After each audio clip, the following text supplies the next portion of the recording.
రోజుల నుంచి కురుస్తున్నటువంటి వర్షాల కారణంగా మూసీ పరివాహక ప్రాంతాలంతా కూడా వరద నీటితో జలమయమైపోయాయని చెప్పాలి. ఎంజీబీఎస్లోకి నిన్న సాయంత్రం చేరినటువంటి వరద నీరుతో ప్రయాణికులు ఇటు రావాలంటేనే భయపడుతున్నటువంటి సిచ్యువేషన్ ఉంది. అయితే ఇప్పటికే ఆర్టీసీ ఎండి ఒక పోస్ట్ చేశారు. ఇంతకుముందు మీరు చెప్పినట్లుగా ప్రయాణికులు ఎవరు ఇబ్బంది పడొద్దు, ఆల్టర్నేటివ్గా రూట్స్ని ఏర్పాటు చేయడంతో పాటు ఎవరెవరు వెళ్లాల్సినటువంటి గమ్యస్థానాలకి సంబంధించినటువంటి మ్యాప్ని కూడా వాళ్ళు విడుదల చేశారు. కాబట్టి టోల్ ఫ్రీ నెంబర్ని కూడా ఏర్పాటు చేశారు. అయితే ఇప్పటికీ గతంలో ఎన్నడూ చూడని విధంగా హైదరాబాద్లోని మూసీ పరివాహక ప్రాంతాలంతా కూడా జలమయమైపోయాయి. ఎంజీబీఎస్ ప్రస్తుత పరిస్థితి ఇది. చాదర్ఘాట్ ఇన్ బ్రిడ్జ్ పూర్తిగా జలమయమైపోయింది వరద నీటితో. ఆ వాటర్ అనేది ఫ్లోటింగ్ అనేది ఎక్కువైపోయి బయటికి వస్తుంది. రోజు ఇప్పుడు మనం చూస్తున్నటువంటి ప్రాంతం రోజు రెగ్యులర్గా బస్సెస్ వెళ్తూ ఉంటాయి. అదేవిధంగా బస్సెస్ ఎక్కడానికి వచ్చినటువంటి ప్రయాణికులు నడిచేటువంటి రూట్, కానీ ఇప్పుడు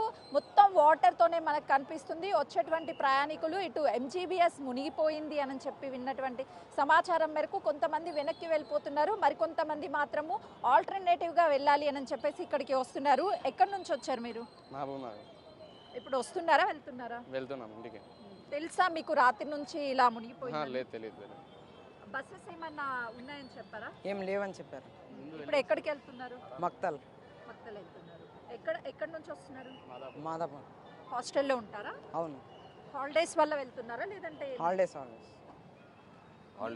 మహబూబ్ నగర్. బుకింగ్ చేసుకున్నారా ముందే రిజర్వేషన్? లేదు, డైరెక్ట్ వచ్చి. ఇప్పుడు ఎక్కడి నుంచి వెళ్తారు మరి? ఇక్కడ నుంచే బస్సెస్ లేవన్నారు, ఇక్కడికి వెళ్ళాము. వీళ్ళకి ఆల్టర్నేటివ్ చూపిస్తున్నారంట. అంటే ఒక్కసారి నేను ఇక్కడ సిచ్యువేషన్ ఏ విధంగా ఉంది అని చెప్పే ప్రయత్నం చేస్తాను.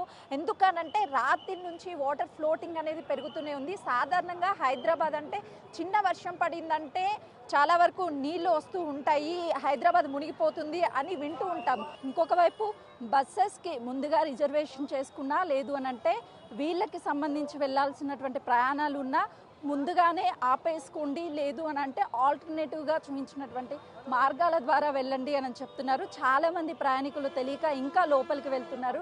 వాళ్ళు ఎక్కడికి వెళ్ళాలి ఏంటి అనేది వాళ్ళతో మాట్లాడదాం. ఏ ఊరు వెళ్ళాలమ్మా? బిచ్చుకుందా. బస్సెస్ ఉన్నాయి ఇక్కడ? బస్సులు ఉన్నాయా? ఏమీ లేదు ఇక్కడ.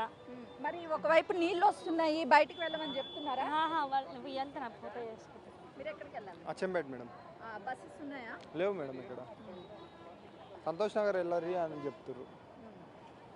అయితే చాలా వరకు ఇక్కడికి వచ్చినటువంటి వాళ్ళు ప్రత్యామ్నాయ మార్గాల ద్వారా వెళ్ళాలి అని చెప్పేసి పోలీసులు చెప్తున్నారు. ఓవరాల్గా చూసుకుంటే ఈ ఎంజీబీఎస్ మొత్తము ఈ వాటర్ ఫ్లోటింగే మనకు కనిపిస్తుంది. రెగ్యులర్గా కేవలం బస్సెస్ మాత్రమే కనిపిస్తాయి, ప్రయాణికులు కనిపిస్తారు. కానీ రాత్రి నుంచి ఈ ఫ్లోటింగ్ అనేది ఎక్కువ అవుతుంది.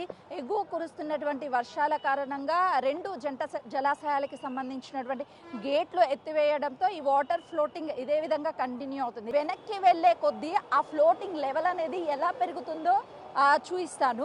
ఇక్కడ బ్రిడ్జ్ మీద నుంచి వాటర్ ప్రవహిస్తున్నటువంటి విజువల్స్ బిగ్ టీవీ స్క్రీన్ మీద చూడొచ్చు. ఒకవైపు గాలి, మరోవైపు అలల తాకిడి అనేది ఎక్కువ ప్రెజర్ వస్తున్నప్పుడు ఎక్కువగా ఇక్కడ బ్రిడ్జ్ మీద నుంచి వాటర్ అనేది ప్రవహిస్తూ ఉంది. ఆ తర్వాత ముందుకు వెళ్తే ఆ ముందు కూడా సిచ్యువేషన్ సేమ్ యాజ్ టీజ్గా అదే కనిపిస్తుంది మనకి.